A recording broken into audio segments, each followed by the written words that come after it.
Hello, Professor. Here is my walkthrough video for assignment number 5. So for number 1, we're deleting a reader by first removing their addresses, then deleting the reader row, all within a transaction that rolls back if anything fails. So first thing we do is change the delimiter, and then I add a drop procedure if exists test because when we're testing this, I have to drop it, otherwise it won't create a test if it already exists. Then we create the procedure tests, and then we begin. Next, we declare the SQL error. This sets up a flag named SQL error to track whether an error occurs, and it defaults to false.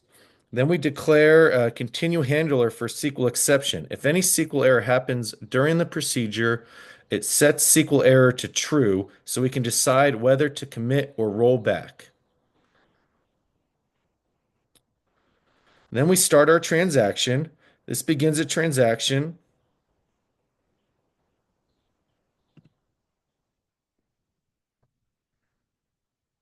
Um, This begins a transaction. All SQL commands after this will be treated as a single unit. Either they are successful and get committed, or they fail and get rolled back.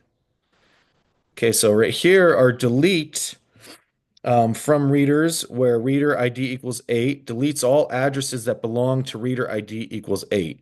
Delete from readers where reader ID equals 8. This deletes the readers with ID 8 after their addresses are removed to avoid any foreign key errors. Next are our if-else statements. If no errors happen, then changes are saved permanently. They're committed and a confirmation message will be shown. If any errors occurred, then there will be a rollback message shown. Then we close our if statement and we end the begin. And then right here, we change back our delimiter and we call the test. So let's run it to see if it's committed or rolled back. Right here, transaction committed. And next, we will run this just to check to see if it was actually deleted from the library. And there it is. See, there is no readers where their ID equals 8. Okay, so for number 2, we will be inserting a new order and two related order items using a transaction that captures the order ID with last insert ID and ensures rollback if any part fails. We change the delimiter again and start it the same way, create the procedure test, and then we begin. And then we declare our variables and error handlers. So we declare order ID int, which declares a variable to hold the auto-generated order ID. Then we declare the SQL error, which prepares the flag to detect errors during the transaction. We will start our transaction here. So over here, we insert into readers orders. This section right here adds all those values into a new row to readers orders with the reader order ID 3 and the rest of this information. The select last insert ID saves the auto-generated order ID from the previous insert into our variable for later use. Then insert into reader's order items right here. Our order items, we're going to insert two items. The first item, it will be the book ID 6, and then you see our second item with book ID 1. After that, we have our if-else statement to show whether it's committed or otherwise, if there was an error, then it will be rolled back. Once again, we end it, change back our delimiter, and call the test. So let's take a look and run this for number 2. Transaction was committed, and let's check right here. We're going to verify if the data was inserted. This should show the most recently added order. So yep, the most recently added order, and that matches this information right here, the American Express. And we will also check right here to verify and show the items with their newest order. This should confirm that both order items were inserted correctly. And right here, both order items, book ID 6, book ID 1, and all the information matches from right there. Okay, so for number three, we're merging one reader into another by locking the source reader's row, then transferring their orders and addresses, then deleting the original reader, all within the transaction.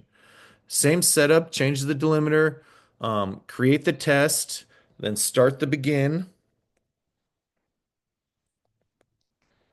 So the begin, it begins the creation of the procedure named test. We set up the error handling the same way we had before. It sets our flag to true, and if any SQL errors occurs during the transaction, we start our transaction right here. Then we have a select from readers where reader ID equals 6. This locks, and the for update now wait. No, wait, sorry. This locks the row for reader's ID equals 6, so no one else can edit it while the transaction runs. Now, no wait means it will fail immediately if any session already has it locked. Then we will update reader's orders and set reader ID equal to 3, where reader ID equals 6. This moves all the orders from reader 6 to reader 3.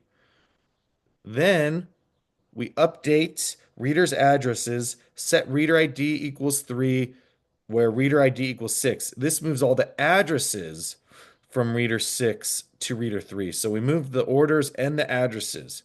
Next, we will delete the old reader right here, where we delete readers where reader ID equals 6. Then we do the same if else statement where if no errors occur, the transaction will be committed. Otherwise, the transaction will be rolled back. And then we change back the delimiter and call the test. Let's take a peek. See if there's any errors. Transaction was committed. Now we will check to verify. So this right here, select from readers where reader ID equals 6, should return nothing because that's where it was deleted. So everything is null. And let's check where reader ID and or their orders and addresses where reader ID equals 3.